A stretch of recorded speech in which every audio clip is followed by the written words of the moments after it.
I'm Brandon Roberts. Welcome to the Pike County Report. I'm here with Pike County Judge Executive Wayne T. Rutherford. And Judge, progress is a word we hear a lot. You say it a lot. The city manager, Donovan Blackburn, says it a lot. But about 3 weeks ago, we received physical evidence of progress in 8 National Association of Counties Achievement Awards. Do you think that's indicative of the progress in the county? I remember when they notified us, they said it was for an effective and innovative programs in Pike County, and I think you're right, Brandon, that it shows what's happening in Pike County. It shows the leadership in the city government, the county government, and the community, and shows that even though we're in a national recession and starting to come back out of it, that there's a lot going on. And there's a lot happening, and there's a lot in all of government. An example of that is we received a lead award, that's a green award for our judicial building. And that building, as you can see the picture here, is going to be a beautiful building. The architecture is going to be great. It's going to fit in with the city. But that award is because the board, which I'm chairman of, the local board, and this building will belong to the people of Pike County, and then it's paid for by state bonds by the legislature. And by the way, that our legislators, and Senator Jones and those in Frankfort, was able to get us on a list from 17 down to 11, so we'd be eligible for a project in Pike County.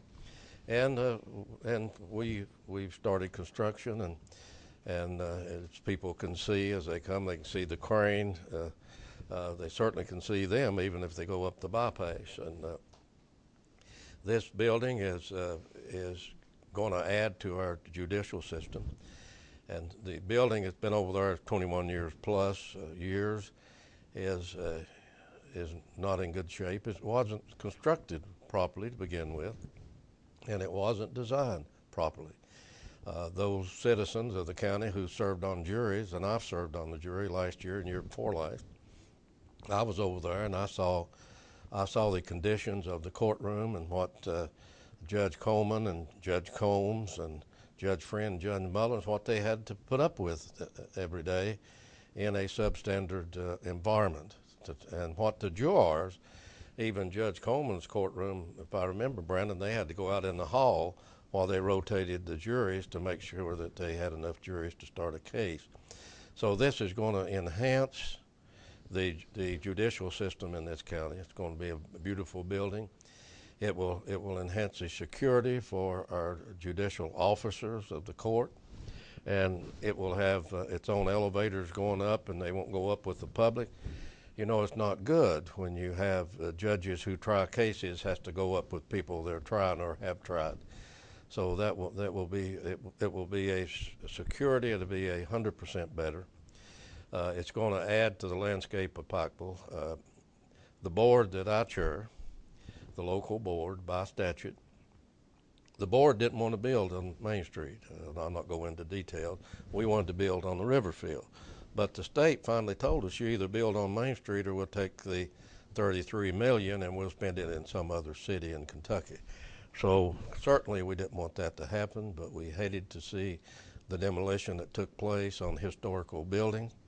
But we have asked our architect as you go into this new building, is to put something in for Penson Hotel, the Cottle building, and now this board wasn't for condemning, neither was the Pike County Physical Court, for condemning the Christman buildings, the oldest building in Pikeville. But the family now has come forth and said, we want to sell.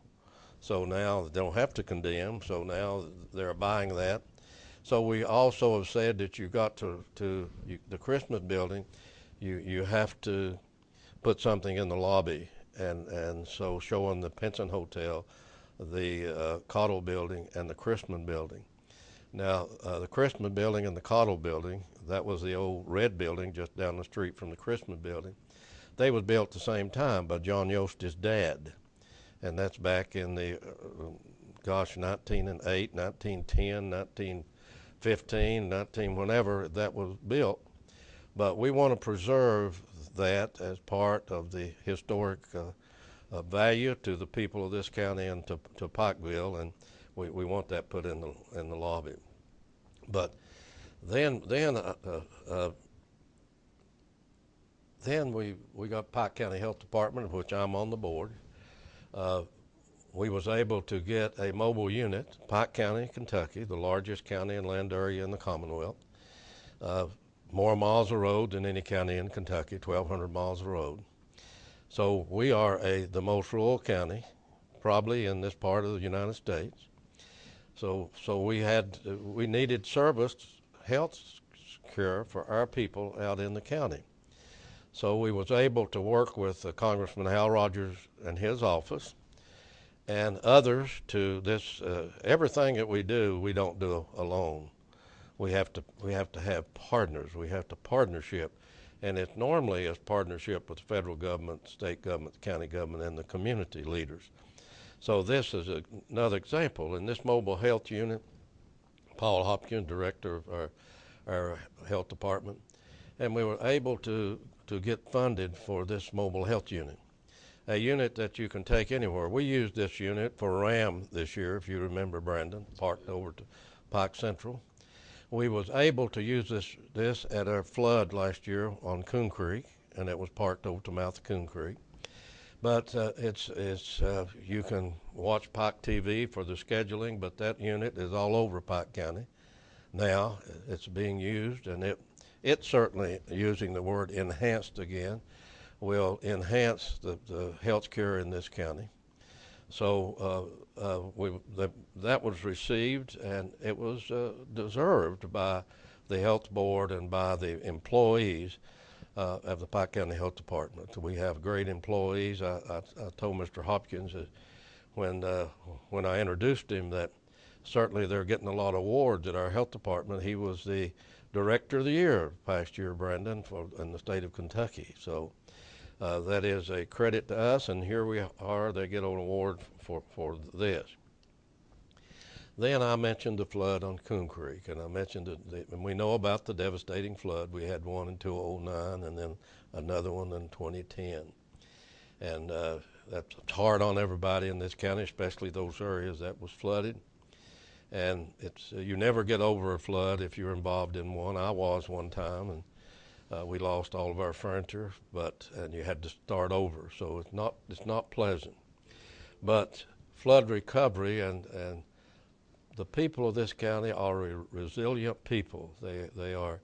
Most of our people come here as immigrants from England, from Wales, Scotland, and Ireland, and they came to these mountains. And it's a tough life. It's a tough life of farming or raising animals or just to survive.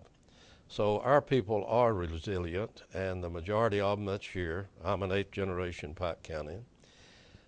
And so people come back here, and it's amazing to watch people. And a good example is when we have a flood, we open up shelters because we're required to under FEMA regulations. Once I declare, once the governor declares, and once the president declares, then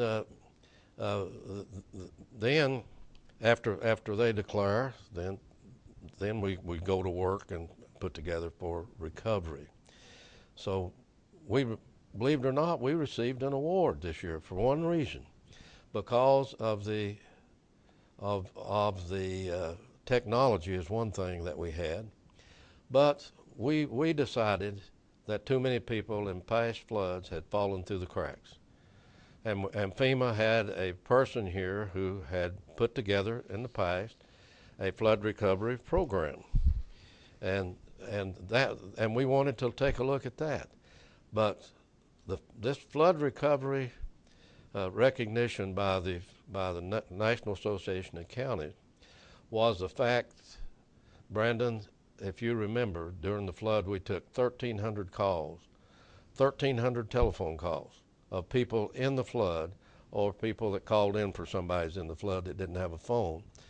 And under our system that we have up in our emergency management office here in the courthouse, what happens is when you put that in the computer, it goes to a map and it marks on the map where the house is.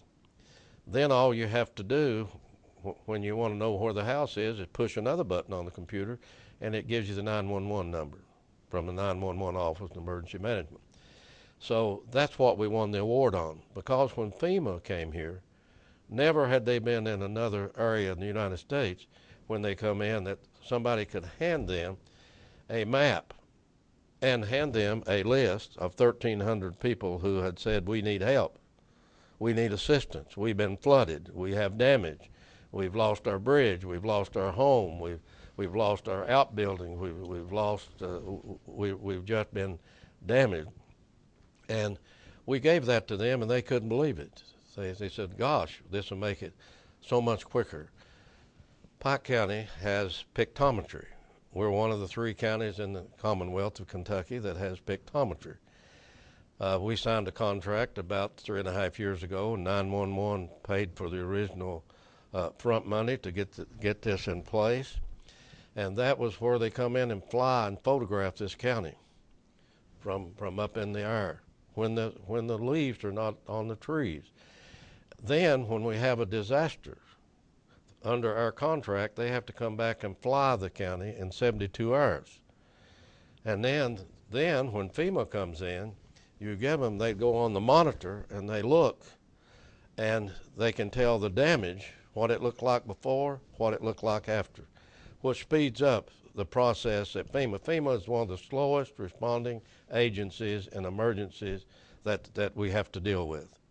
So we had pictometry, and that's the reason that we got this award. The reason we got this award is the employees in the emergency management office, Doug Tackett, Mr. Childers, Rachel, and right on the rest of them. Very dedicated, very dedicated employees, and Doug Tackett is on the state boards as chairman of a state board in regard to emergency management. And we're on the forefront of most every county that I know about in this Commonwealth in regard to emergencies and responding to emergencies. So that was a very deserved recognition by the National Association of Counties, an award that flood recovery won. Sheriff of the county, and Brandon, I think you was with me when we went to Grants Branch, and we observed the Pike County Sheriff dive team practicing. And you know, on a dive team, they have to practice, I think they said 4 times a month. They practice every month, 4 times a month. And they either do it at Grants Branch, which is a county park, county lake, or Fishtrap Reservoir, or they've been going to Flanagan. And also the local Hampton Inn here has provided them the swimming pool. So that is something that most counties don't have. I don't know of another county in this Commonwealth that has a dive team. So certainly this award by the National Association of Counties to Fuzzy Kazee, his staff, and to these people who the sheriff's office provides all the equipment. And then these are volunteers. These folks have other jobs. But when we have a disaster, like when we had the one in Coon Creek, the sheriff directed them to come to Coon Creek and assist Doug Tackett and others in rescuing people. That night, I went into the emergency management office about 8 o'clock. I left there to go home and get just a little bit of rest about 4 a.m., if I remember. And we had got 53 people out of the creek at Coon Creek, either on top of a house or in a tree or somewhere on the hill. We got them out. This team, along with the Millard Rescue Squad, which is always there to assist, and also the Floyd County people and the state brought in their boats when it got quick as they could get them in here and get them in the creek, so in Coon Creek. So life was saved by all of this cooperation between the sheriff and the emergency management office and during this emergency that we had from flooding. So that award was certainly a deserved award by Fuzzy Kazee and the sheriff of the county and his staff. Then we are an energy county. We trademarked America's energy capital because we are. We mine. If we were a state, we'd be 10th in coal production in the United States. We produce 53% of the natural gas in Kentucky.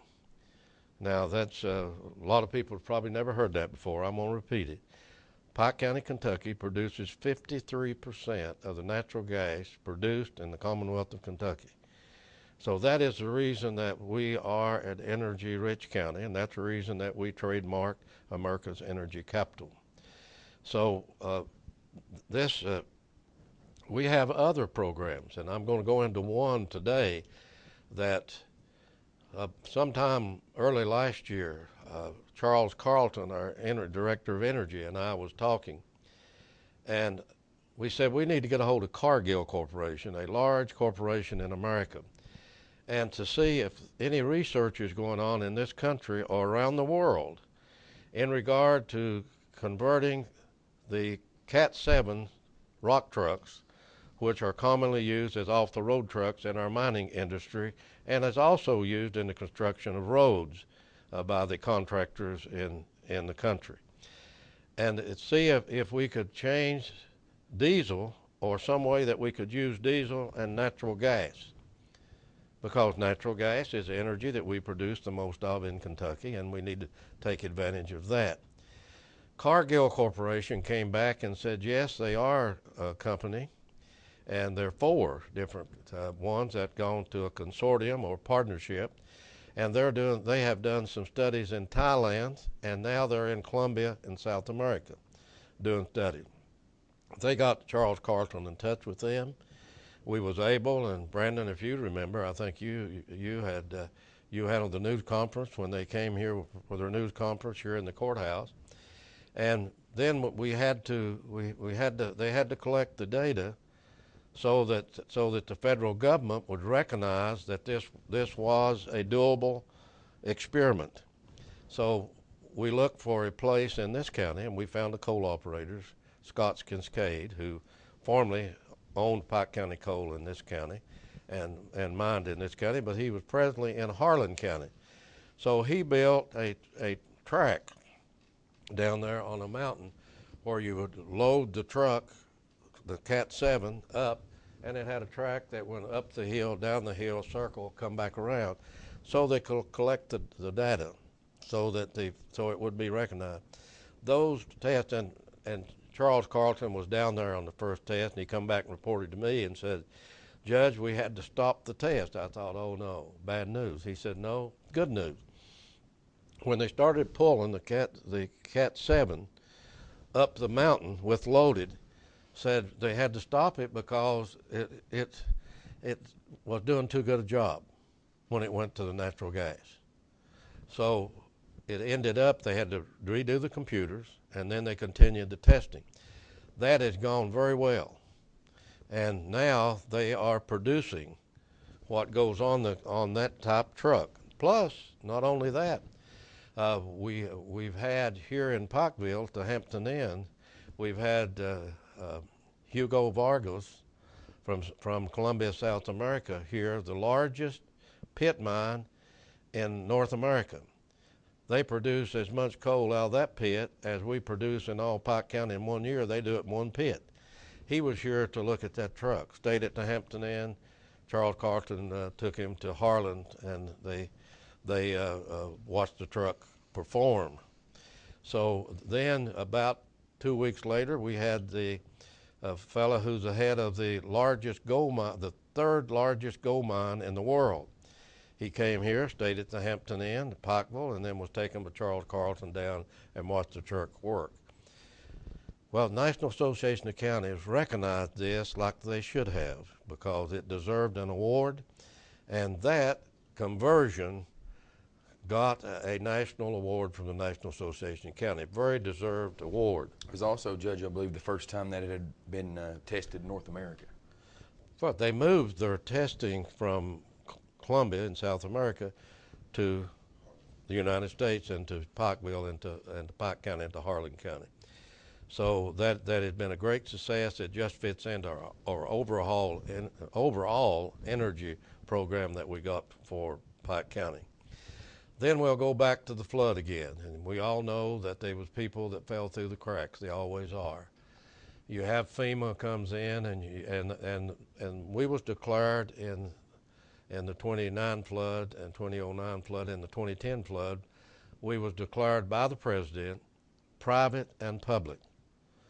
That flood cost about $27 million. That included private damage, what money was paid to private people, to our people, and what was used to rebuild. And then when all of these agencies come in, then you bring in all your state agencies. Then you have your local agencies, you have your county government agencies like Carl Napier's office and all. And you do it all. Then you know FEMA comes in and they set a date when we're going to leave. Now, whether they're done or not, they leave. We have to go through our congressmen and our United States senators and try to get their time extended every time they come in here. And we are flood prone. We have floods continuously. Matter of fact, this was my 17th declaration, and I've only been in 6 terms in this county.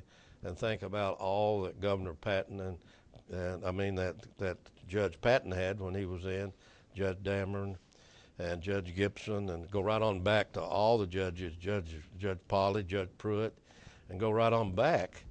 And all the floods that we've had in this county, and we are flood prone. But every time that it's over with, you have people out there with needs.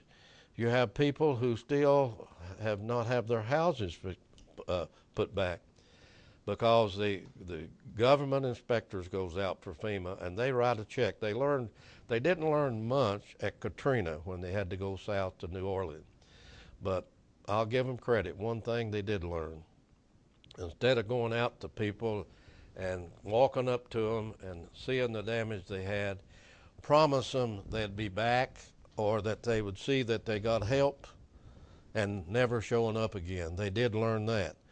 When they came here this time for the first time, when they went out and they assessed the damage under their guidelines of the private damage, which it's good and bad. It's good that the people goes ahead and gets the money up front. They wrote them a check. They wrote them a check or put it in their account, one or the other, while they was there. And they dispersed about $15 million in regard to the private damage in the county. But when they left and they left it undone, people falling through the cracks. So what we did when they first got in here, and I mentioned that earlier, when they first got into this county, they brought with them a fellow who told us the story about a long-term recovery committee. And if you remember, we did research, and you got on the internet, and we got it out of where they had been, and we looked at it, and we tried to put this in. Well, after the flood, Eastern Kentucky Broadcasting and Pikeville Medical Center and the Pike County Ministerial Association held a radiothon, and they raised about $125,000 to help the flood victims. So what we decided to do is put in a long-term recovery committee in the county, not connected to county government, separate from county government, but something to help people. Now, our Pike County Housing Authority, Gay Newsom and her staff, certainly, because they get funds where they can buy materials when they can get funding. They can buy materials to rehab houses. So what a better relationship than to put the long-term care committee with our housing authority and to try to help people that needs help after the federal and everybody's moved out and left people in limbo. So what happens was that we put a long-term, and we was very blessed, and this group, and Carl Napier's on it from our office here, and Gay Newsom from the Pike County Housing Authority, but it's an independent group, and what happened, they elected Randy Johnson, who was president of the Pike County Ministerial Association, as the head of it. And they started meeting. And then we had this contact with Governor Patton, the president of University of Pikeville. Now it was Pikeville College back then. And they had the old Days Inn on the South Mayo Trail that the Musselman family had donated to the college. And that was ideal relationship. And I called, I think, of T.T. Colley, a local businessman who certainly has a concern, always has, for the people of this county. He served the county as a state representative and a PVA, but his concern was deeply felt. And he called me and said, "What about the motel that my mother used to own, which was the old Pikeville Motel, which was Days Inn, that Pikeville College has?" And so I called and asked for Governor Patton. He was in the Cincinnati area. And I told him, I said, we have a long-term, and I explained to him what it was, committee that we was getting ready to put together in the future, and would they work with them of getting the motel rehabbed. He said the lower part of the motel was being rehabbed at that time, and students would be moving in it, but all the units above that would be available. And I said, well, if we rehab it and use the money that the long-term care committee would have available, and the housing authority, the Pikeville Housing Authority that was in the city limits of Pikeville, and the Pike County Housing Authority, would we be able to use this when we bring the people in from the church groups? You know, Brandon, last year, if you remember, we had 125 people here from Baptist out of North Carolina at one time. And we knew that those people was coming back in. We knew that they was coming in, and then we knew we had a Habitat. We knew we had Link, your nonprofits locally.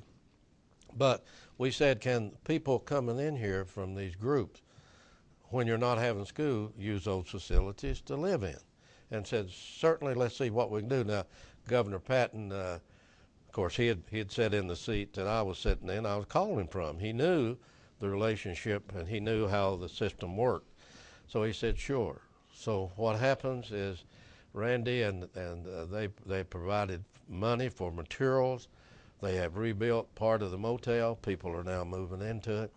But Brandon, Gay Newsom gave us an update recently, if you remember, for the Housing Authority. We have 1,000 workers coming into this county that are here. They're coming, some of them are staying at the Y, some of them are staying on the hill at Pikeville College, some of them are staying in the old motel. Some of them are staying in gymnasiums. But there are 1,000 students plus coming into this county to help these people who've fallen through the cracks.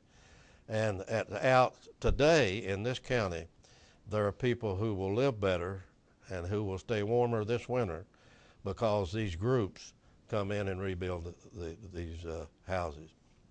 So it is, and this award, this committee, his name, as I know it lately, has been Ladder, but it is the Long-Term Recovery Committee of Pike County. Randy Johnson, who is the chairman of this, we was not able to go to Oregon to receive all these awards, but he was, and he's not returned yet. But when he gets back, he'll update us on receiving these awards, and I'm sure he was proud when the name of Pike County, Kentucky was called in Portland, Oregon, to give these 8 national awards to his home county. So that was a well-deserved award. Then, Brandon, we go on to the fact that this county is a green county, and we talked about the LEED building, and we've talked about on this program, we talked about the methane project, and we talked about burning off the methane that's coming out of our landfill, part of our energy program. But another part of our energy program is the hybrid school buses. Hybrid school buses. You know, I drive a hybrid car. I don't only talk energy, I walk the walk. I talk the talk and walk the walk. But the Pike County Board of Education and superintendent and the Pike County School Superintendent, and they decided that they would go to hybrid school buses. Green, save money for the school system, help the atmosphere and not have to put any CO2 carbon into the air, less carbon. And so they had it, when we made an application for this award. I remember you prepared that, and you did a bang-up job on you won 8 awards, more than any, and you put all this information together, and you got it from the school board. And you remember we went up when they delivered the buses. They had 5 buses. Guess what? By the time we had got the awards a month later, they now have a fleet of 37 buses, more than any school system in Central Appalachia. More hybrid school buses. And that goes to the leadership of the county school board, and it also goes to Nancy Casey, the transportation director, and the staff at the school board. And I thought the superintendent had done an admirable job accepting this award on behalf of Pike Countyans and behalf of all the people in the school system. And it was an award that certainly was well deserved. Next is an award that was certainly deserved award, and it was the Kemper Community Center. You know, by the time we got to the point of the Kemper Community Center, from a vision until reality of getting it done, we had had a recession in this country, and there wasn't enough money to complete the project over there if we started it. So what happened? We go to Kellogg, our neighbor over there, which is an employer of 700 people in this county. 700 families make money to live from the Kellogg Corporation. They're a part of our community, part of our county. So what do? They say, well, no problem. We have a foundation. We'll give you $10,000. So that gave us $10,000 to match the other money we was putting together of coal severance tax money, some county general fund money that Magistrate Hillman Dotson worked tirelessly on this project to get. And this project was a community project. Now, the name of it was Kemper Community Center. They had Mr. Ward, and we know Mr. Ward certainly because he came to physical court meetings early and saying, we need something in Kemper. We need something in Grapevine. We are an isolated county when it comes to a place for our seniors and a place for the community to come together. And they put together a community committee. And I remember Mr. Absher, who was at the ceremonies, but they put together this local committee, and they went to work. Carl Napier, our senior citizen, said, if we can make this thing work and bring it together, we will start 3 days a week this year with the budget constraints we have of operating a senior citizen center over here. And Brandon, you and I went to the first meeting they had, and you couldn't get in the place. That they loved it. These people had paid their dues to our country, and they was due as we have all these centers around the county. But these people talk about appreciate a place to come and to meet. And this project was a different project, and because we have a gymnasium, and it is a federal government, state government, county government, and community. And when I say community, I'm going to add something else to that. We know with our budget situation the way it is that we wouldn't have any money to buy for home delivery meals. We deliver, gosh, I don't know right off the top of my head, 800 meals a day in this county. 855. 855, I think it is, in this county. That's the people that's homebound. To make sure that they get a nutrition, that the meals are scheduled by a nutritionist, and to make sure that they get a good meal, one good meal a day. So we knew we didn't have the money in the budget. So then we look at another partnership right up the road where EQT, the third largest producer of natural gas in the United States, who's moving its regional headquarters to Pike County. Then they have a foundation. Carl Napier got a hold of the foundation in Pittsburgh and told them what we was doing. And we had to, in writing, she had to prepare to them and get them our our plan over there and what we wanted to do with this community center and senior citizen center. Guess what? EQT funded $50,000. That was for a van and for a smaller vehicle to deliver the home delivery meals to it. So we was able to do that. Then you have the Board of Education, the Pike County Board of Education. The gymnasium, which is under construction over there now at the present time, will be used by the school and the community center and the senior citizen. So what a relationship. Now that's the reason that Pike County gets things done. Nobody can do anything for themselves. I can't. I can't do anything without the members of the fiscal court being on board with getting something done. Then the community. Then working with all the state and federal agencies, and then the leadership of the community. Then the leaders in the community, the leaders in Pikeville and throughout Pike County. And that's what caused this project, the Kemper Community Center, to be a reality. And as I said, that community center has been used for a number of months now, and the gymnasium is under construction.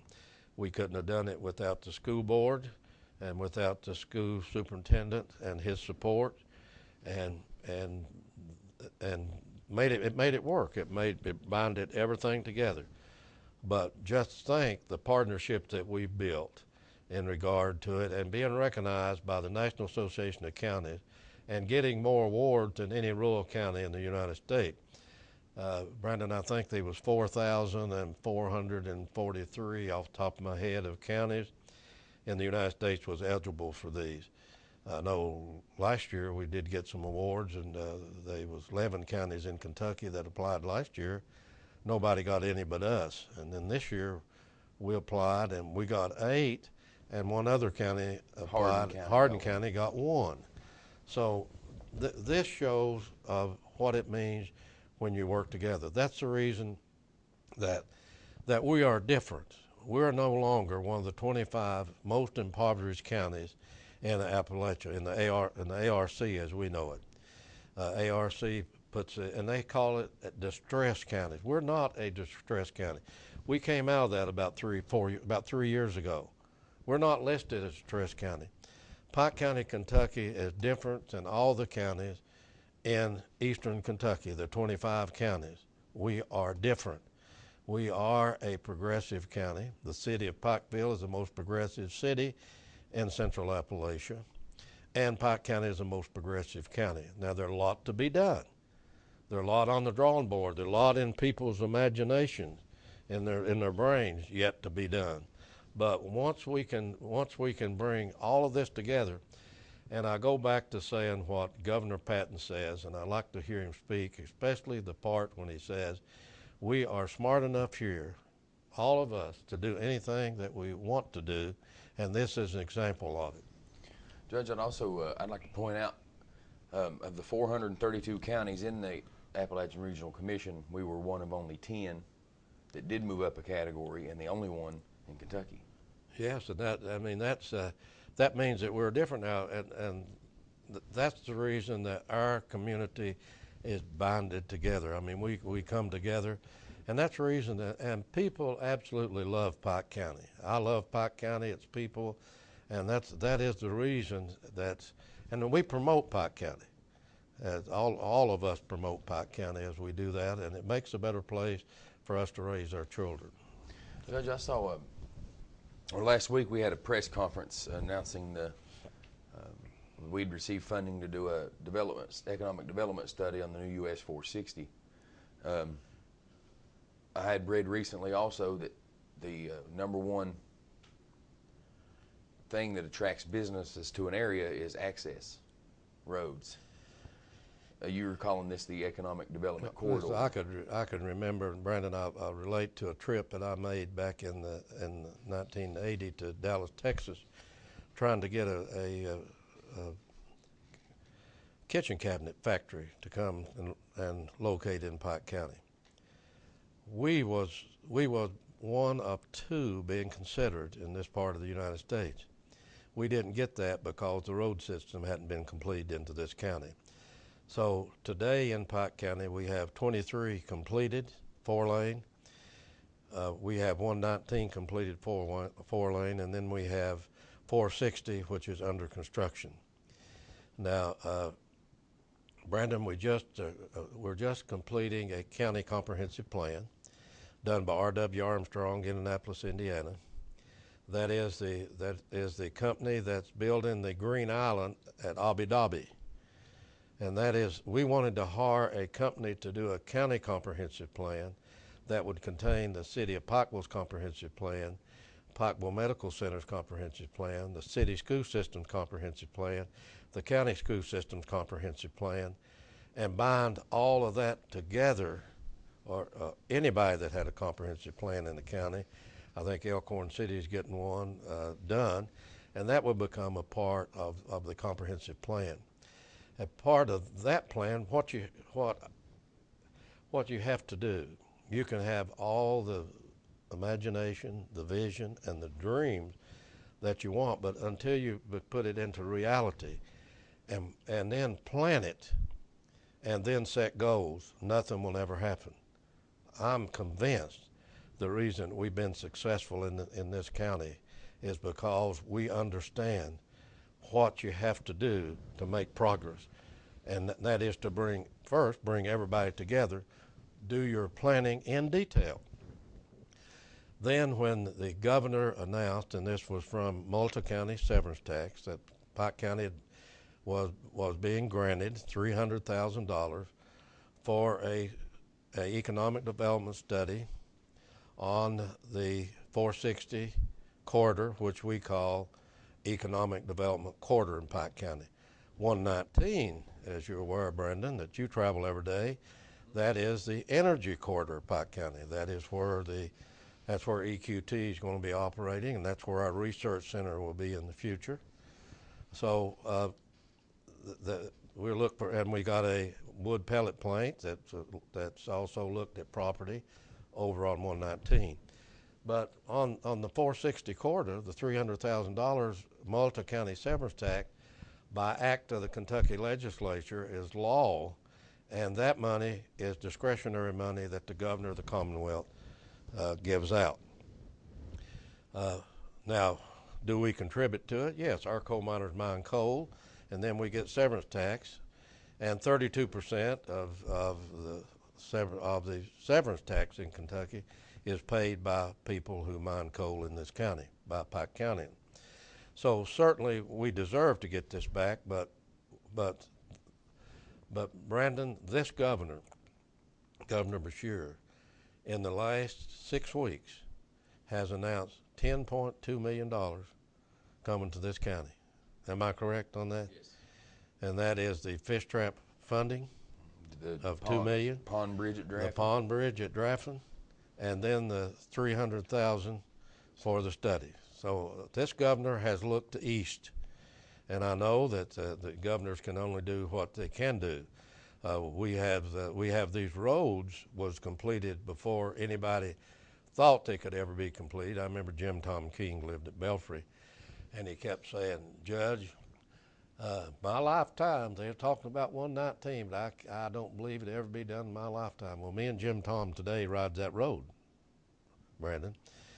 But the one reason we was able to get these roads jump-started because we had a governor from Pike County.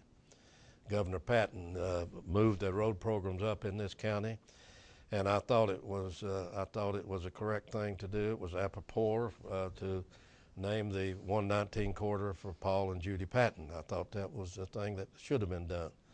But getting back to the $300,000 and what it means to us, and I know you can look at the maps on here what it means, but you know, we've talked about for years in the mountains of eastern Kentucky and in central Appalachian. We are a mountainous area, so we have no level land to build. We do have level land. It's on a river. Most of it's in the floodplain. Then we have a highway. Then we have a railroad in some areas. Then we have the mountains. Then we have a little more level land and we have cemeteries. Then we got a river on the other side. We got Tug Fork, and then we got the Russell Fork and the Vicey, and we got all these creeks. And so you can understand why we don't have any level land. Where do we get level land to build on? From either road construction or from mountaintop development, which some people call mountaintop mining. Now, mountaintop mining means that they're able to mine the small seams, which would never be mined. Never. All these seams would never be mined if you didn't have mountaintop mining. Now, we have a problem. We got an administration in Washington and the EPA that won't issue permits now to make us level land. But look what's happened for us, and the Lord has blessed us again. We'll end up, and that's the purpose of this study, Summit Engineers. Summit Engineers is a Pikeville-based engineering firm, a very large one, in 3 states. I think they have 155 employees. They have 50 of them, I think, with Pike County addresses. But they'll be the ones doing the study. Very capable. They will be doing the study on 460 Economic Development Corridor. But when that's finished, we will have, and you can look on this map. You can look at the different colors on this map. It may not be plain, but where it's darkened, we get all this property. On this corridor is Wolf Pit, the field at Wolf Pit, which is going to be around 65, 70 level acres. Then you go up Jesse's Branch, you'll pick up acreage there. Then you go John Moore's and you get a lot more acreage. Then you'll go up to Stone Coal, which is a stone coal, up Beaver, right below Elkhorn City.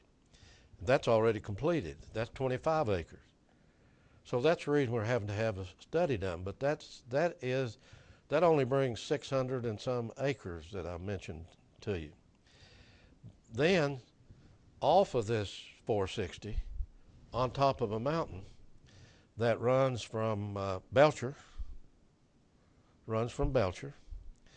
up Middlefield Fork, goes on top of the mountain with a blacktop road partway up the mountain. Then you come on top of a hill and you have hundreds of acres of level land.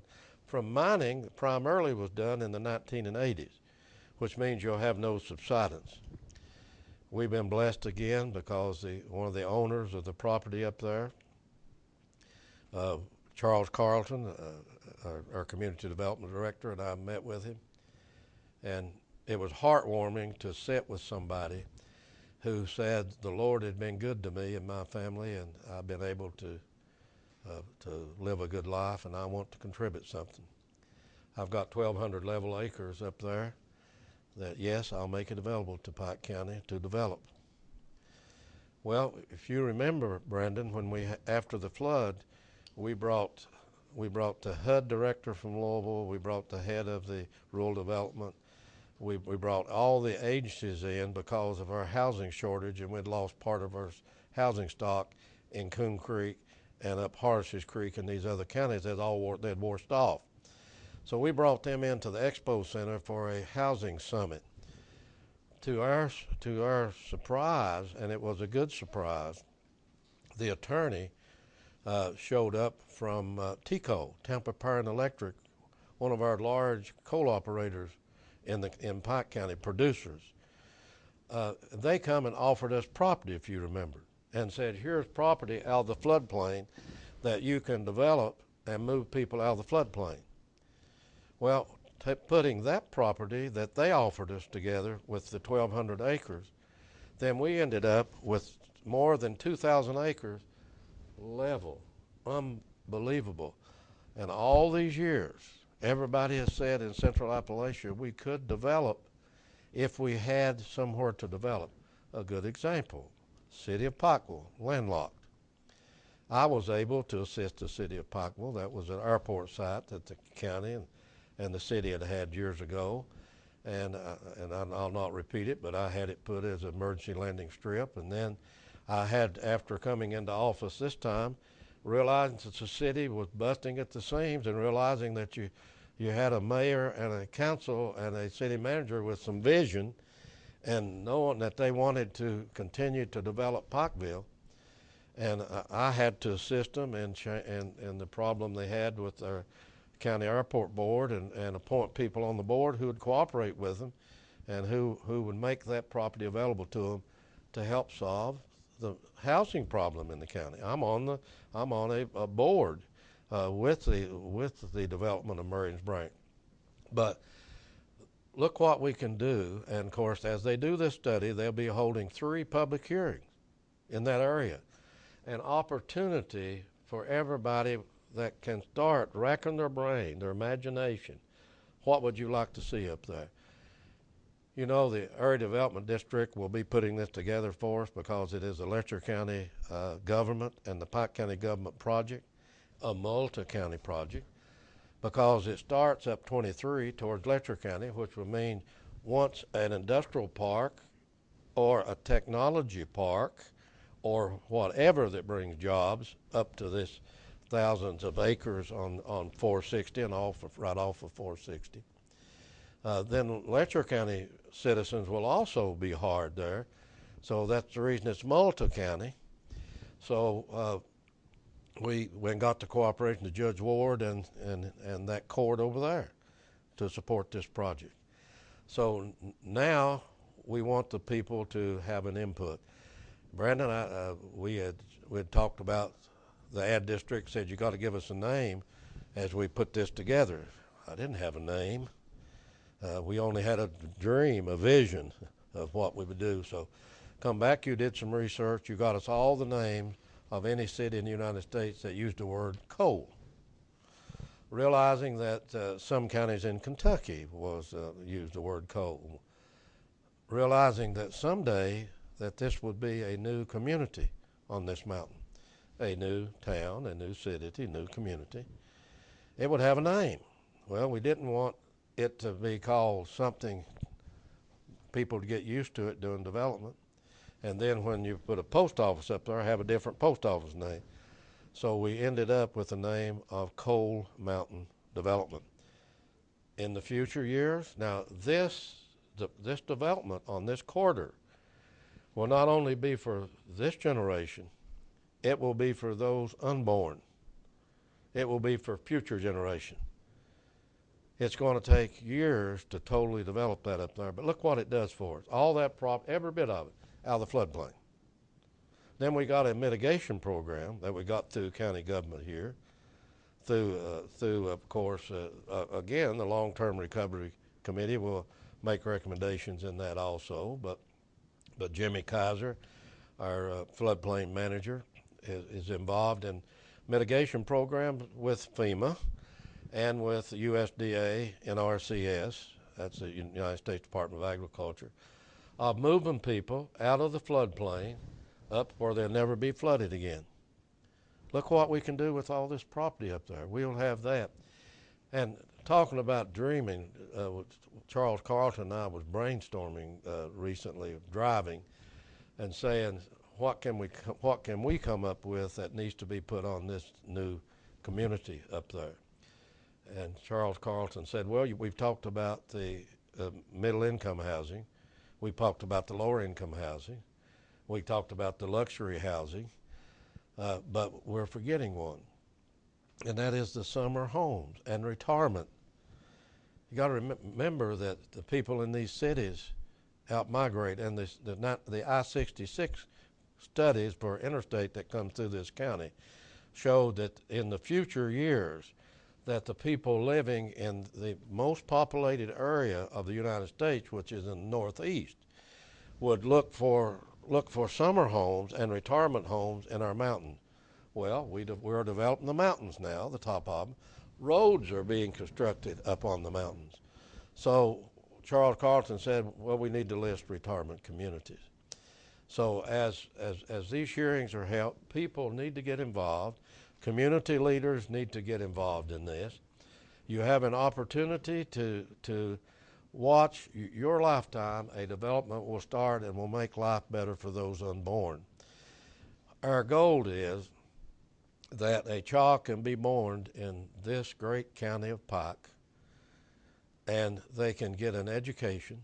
They can go to a university or college, get an education, and return home to a good paying job and get married, have children, and then have a good paying job the rest of their life right here in these beautiful mountains.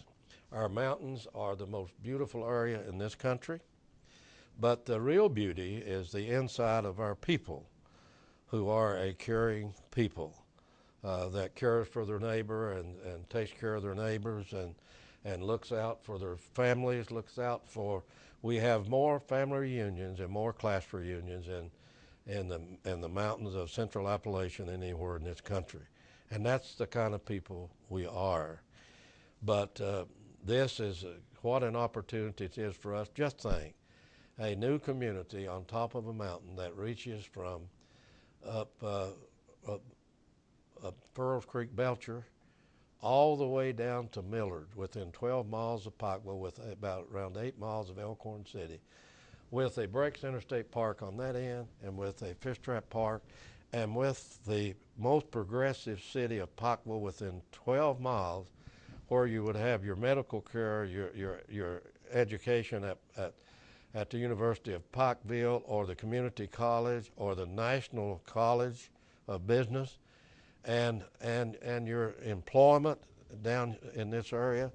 So what a great opportunity it is, and we want this plan to become part of our county comprehensive plan, but we want this plan to be in such a form that and I said this to the people we hired and told them why we hired them, because they had developed their company around energy that we wanted in Pike County, Kentucky, that we wanted to use our energy while we had it for our own advantage. And we want to develop around energy, around coal, natural gas, water. We have a company that owns a permit at Fishtrap Reservoir for water. We know that there's study going on one of our mountains between Elkhorn City and Jenkins in regard to wind. So we are, all of this fits together. And well, speaking of that, Judge, last Thursday, Charles Carlton, you and myself spent the day in Blacksburg, Virginia at Virginia Tech talking to the Center for Coal and Energy Research about our energy projects. They seem very intrigued. Brandon, four years ago, we had a concept, a vision, and this wasn't Wayne Rutherford's, wasn't mine. It was a fellow named Ken Nemeth, who is the director of the Southern Energy Board in Atlanta, Georgia, made up of 18 states. Kentucky's governor is a member of the board. And he came in 2005. The Appalachian Regional Commission yearly conference was held in Expo Center at Pikeville. And I met him at that, and I talked with him briefly. And I told him did he realize if Pike County were a state, we'd be 10th in coal production. And I told him about our natural gas, how much we produced. So I went back in office on my 5th term in January. In February, Ken Nemeth showed back up in Pikeville at my office with Dr. Bill Hickenbotham of the Kentucky Coal Academy. And he said, Judge, I've been talking to our staff and tell them about what I had discovered. And I've been all over the world, and I've never seen one area that had so much potential in energy and who was number one in natural gas and coal. And he said, we have decided we'll do an energy strategy for you at no cost to you, that we'll do that through our Southern Energy Board. And we can get the funds to do it with, and we'll do it, and we got the expertise to do it in-house. And we'll do this strategy. You will be the only county in America that will have an energy strategy. He said, and by the way, you'll be ahead of most states, including your state, Kentucky, who does not have an energy strategy. Shortly after that, Kentucky's governor did put in an energy strategy. The nation, the Congress in Washington, administration in Washington, in my opinion, has never had an energy strategy and don't have one today. But he did one for us. And then he came up with this concept. At that time, America was booming. We was not into a national recession or international recession. And I remember that Ken Nemeth called me outside the governor's office in the state of Wyoming, your largest coal-producing state in America. And he said, Judge, I've got to talk to you about an energy research center that I've talked to you about before, but one in the West, one in the East. We got funding based on our energy strategy from the United States Department of Energy and the Kentucky Department of Energy, if the money flows through. And we got a vast amount of grant money to do a comprehensive study in regard to a location for a coal-to-liquid plant, and several sites for coal-to-liquid plant, and then arrive at one site. But in that study, we got money also to do one to locate an energy research center. And we started to work on that with the funds that we had.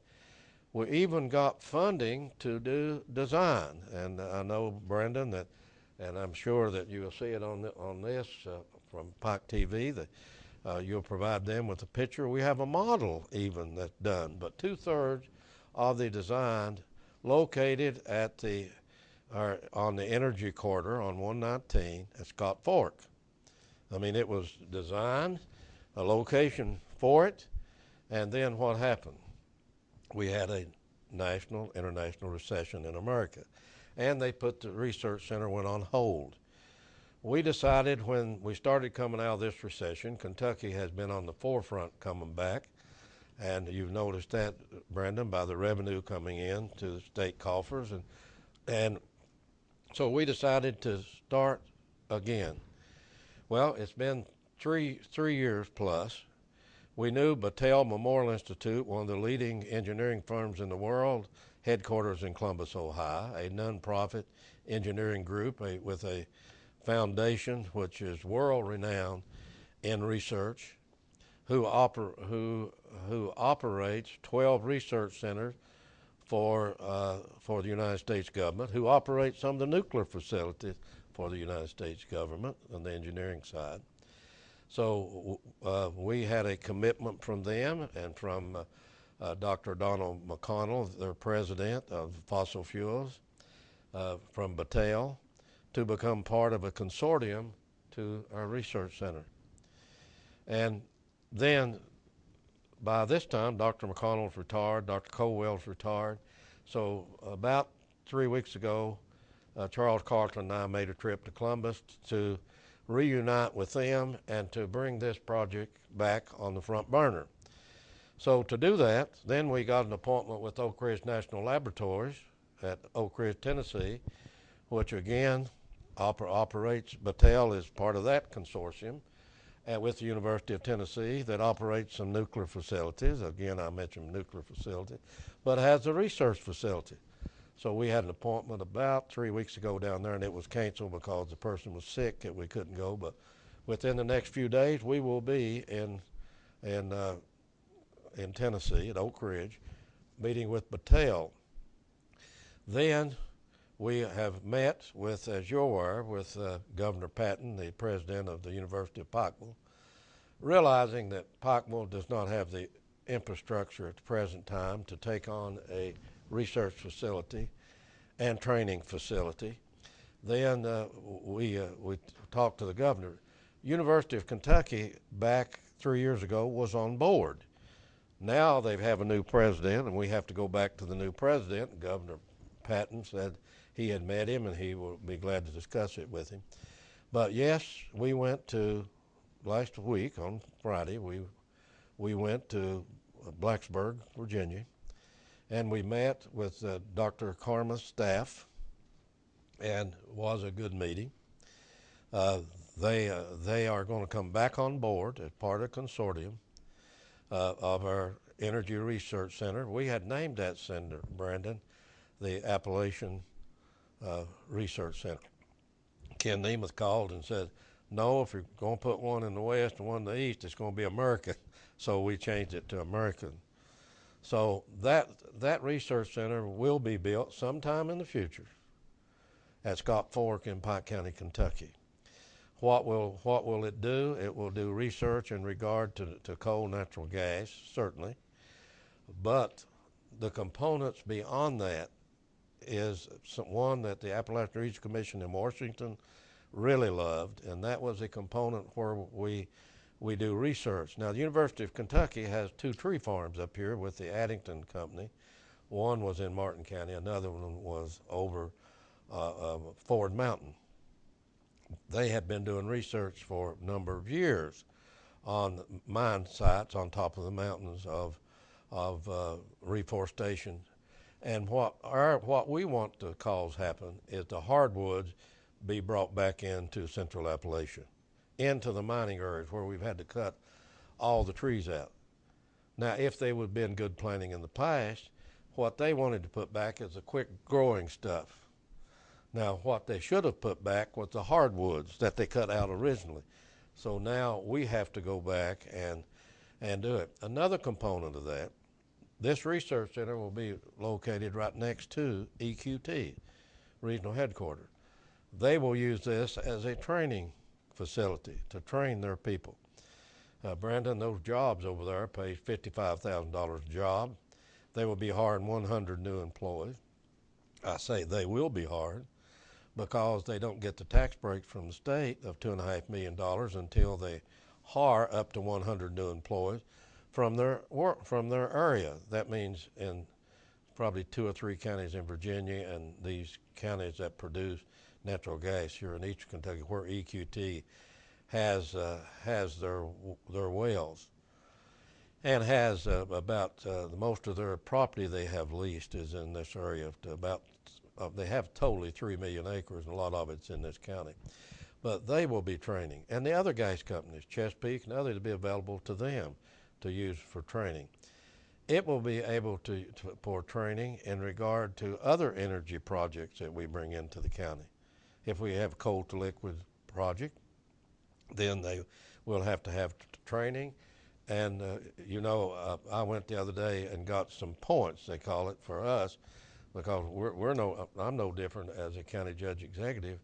We have to have in-service training like a doctor, dentist, or lawyer has. So many points a year. They entice us to do that and say, we'll not give you a raise, but we'll give you a bonus if you will get so many points, to keep us fully up on everything going on, the laws that change, everything that changed, how the guidelines change with state and federal government, how we can learn to do a better job in the job that we got, because it means so much for the future of the area we govern in. So that's what we was doing at Virginia Tech, and Brandon, you heard our relationship that they want to build with us, and Virginia, we mine as much coal in Pike County, Kentucky, almost as the whole state of Virginia. But Virginia Tech graduates more than 50% of the engineers in mining and in energy of any university in America. That includes the Western coal field and the Eastern coal field. And they produce half of all and mining they do engineers. most of their research, as they told us, in West Virginia and in Eastern Kentucky. The one gentleman said he's in West Virginia, Kentucky more than he is in Virginia. And it took you what? How many? 3 hours to get out there? It's in 3 hours to Pikeville. If you fly, it'd be what, 20 minutes? Yeah. So I mean, and they're close enough to them to be part of a consortium, with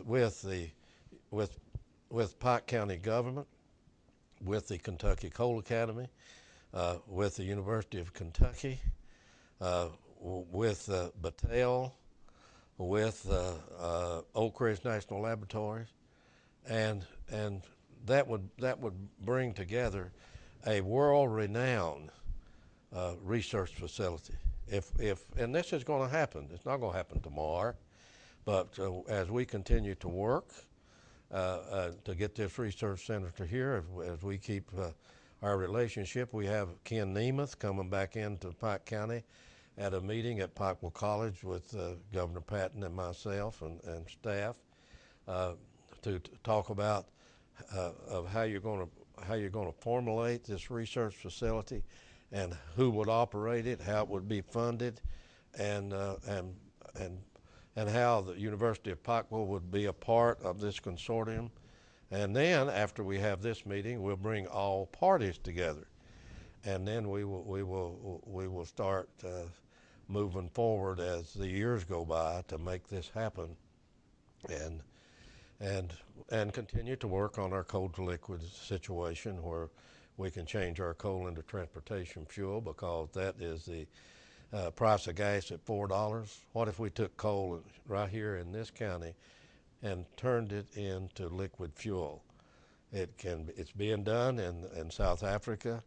If I flew into a plant in Johannesburg, South Africa, which Dr. Hickenbotham did recently, I would fly back out on diesel fuel of 40% from coal. Well, we hope that we'll be able to get plants here. We will hope to be part of a group of having the first plants in the United States. They're not a plant. Now, they're a plant like Pike County had in the late 70s up Robinson Creek here in the county, a gasification plant, liquefaction plant, changing coal into to synthetic natural gas. So we're now looking at it not for that purpose. We got our natural gas. They was just, in America, we have 3% of the natural gas of the world. But on coal, we got 22% of the world's coal in America. So that is the reason we need to change our coal into liquid fuel. We wouldn't have this crisis that they're fighting over in Washington today of having to borrow money. And Brandon, to have 45% of every dollar we spend, that Congress spends and the administration spends, is borrowed money. We would not have that if we would have had that program that we was in the late 70s in Pike County. There's 144 plants. Now, I thought they was going to commit me because they said I was a silly thought that something was wrong with me of wanting to build a plant that changed coal into liquefied natural gas. And it was a folly. I used to run for re-election or run for office, and they'd put a picture of that plant closed up. Well, they closed 143 of them up in the country. But it ended up, as the years went by, if they would have taken that program in the late 70s and the early 80s and completed that program, we would not have the problem in Washington that we got today. We wouldn't have had an energy shortage. We wouldn't have had gas near $4. We wouldn't have had that in this country. So that's the reason we're still on this coal to liquid trail. And Charles Carlton is working on it. We're working on it with many different groups. But hopefully, in the near future, we'll be able to, we hope that we can help solve that problem in this country for the transportation fuel. Thank you, Judge.